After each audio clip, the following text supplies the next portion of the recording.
lige op over her. Jeg skal lige vente til, at de kommer herop. Den skal lige roligt.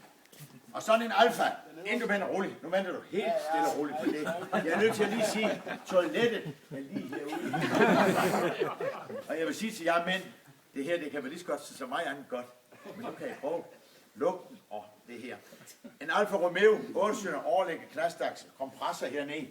Det er en fantastisk bil, og lyden er lige så fantastisk, og duften er heller ikke dårlig. Altså, den har faktisk alt det gode, den skal have. Jeg skal lige se, at den står ikke rigtig. Det gør den. Du prøver bare lige snart at starte, og slipper du selvfølgelig. Prøv bare at give gas.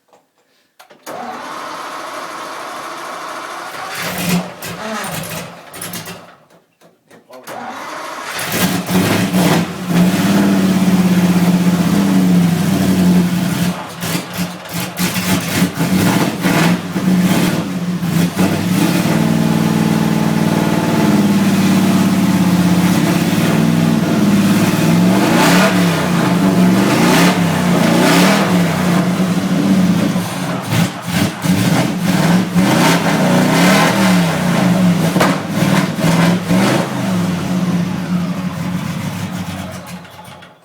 Så,